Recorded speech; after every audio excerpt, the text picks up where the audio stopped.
Halo teman-teman semua, tantangan hari ke-24 ya. Ini baru bangun tidur langsung ngerjain tantangan coding. Soal kita hari ini namanya quarter of the year ya. Langsung aja kita cek. Teman-teman cek linknya di deskripsi video. Kita buka. Jangan lupa kasih start dulu ya. Jadi quarter of the year itu kayaknya kita masuk di Q berapa gitu. Dari bulan dalam satu tahun ya. Kita lihat penjelasannya. Ini katanya kalau kita dikasih bulan sebagai integer dari 1 sampai 12, kembalikan quarter berapa dari tahun itu katanya ya. Contoh kalau bulan 2, Februari itu bagian dari first quarter Q1. Jadi kembalikan angka 1. Kalau bulannya 6, itu bagian dari second quarter. Kalau 11, bagian dari fourth quarter atau Q4. Jadi nanti kita tinggal cek aja. Ini harusnya sih gampang ya. Kalau bulan 1 sampai 3, Q1, 4 sampai 6, Q2, 7 sampai 9, Q3, 9 sampai 12, Q4 ya. Atau Q-nya nggak usah, jadi angkanya saja. Siap-siap, mari kita coba. Kita train dulu, filenya namanya quarter of. Kita buka di Visual Studio Code, kita bikin file baru.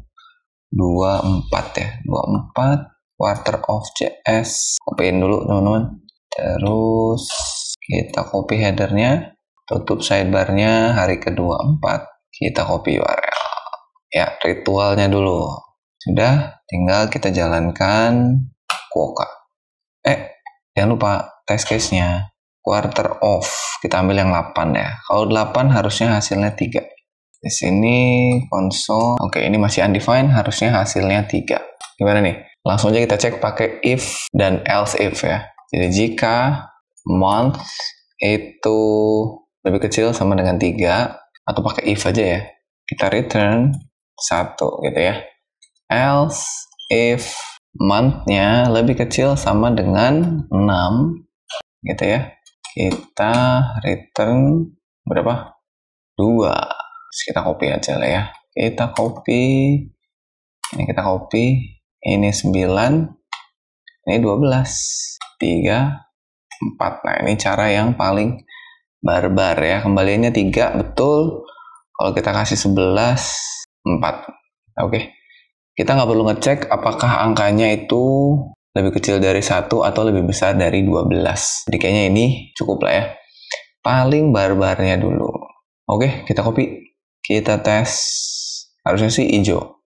Iya, betul. Siap teman-teman, ini udah. Tinggal kalau mau kita persingkat, diapain ya? Sebenarnya ini bisa pakai ternary ya. Jadi ternary-nya panjang. Jadi gini, coba kita return.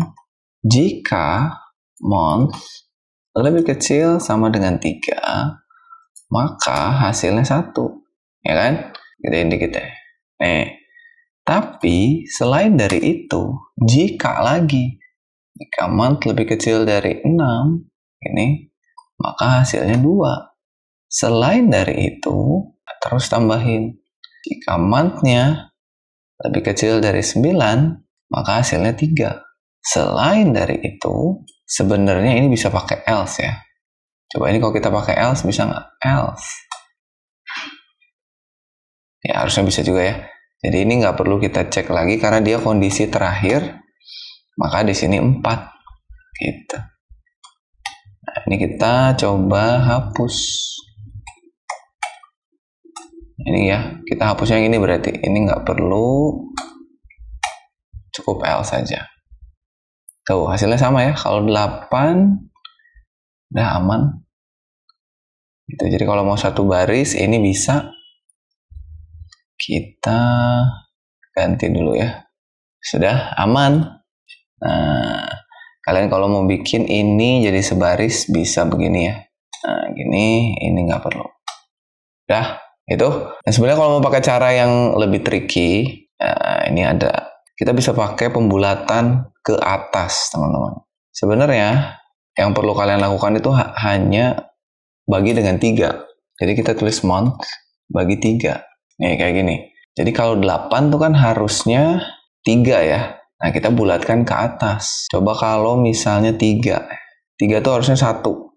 Nah, ini udah aman. Kalau 11 harusnya 4. Nah, ini kita bulatkan ke atas supaya jadi 4. Ini cara yang lebih singkatnya. Gimana? Teman-teman harus udah tahu di beberapa latihan sebelumnya kita menggunakan math dot pembulatan tuh ada 3, ada floor pembulatan ke bawah, seal pembulatan ke atas, sama round pembulatan terdekat. Kita butuhnya ke atas berarti seal ya. Langit-langit ada di atas. Nah, begini. Ini lebih ringkas daripada pakai if else gini. Oke, tapi ini fungsi yang ada di dalam JavaScript. Saya nggak tahu nih kalau di bahasa lain ada nggak yang seperti ini. Harus dicek dulu. Kita coba. Kita kumpulin. Iya, betul ya. Sip, udah aman. Ini aja boleh kita kumpulin. Kita attempt. Kita submit. Sip. Mantap. Tuh, lihat pada pakai seal ya. M bagi 3. Oh, ini diganti month-nya jadi huruf M biar lebih singkat lagi. Ini if else barbar. Sealing juga. Sealing juga, berarti memang udah banyak yang pakai sealing. Nah, ini ada yang pakai ternary di dalam ternary. Oh, ada yang pakai switch case. Ya, oke. Sip, itu dia. Tantangan hari ini kita kumpulin dulu ke GitHub ya. Ini day 24 ya. Oke, mantap.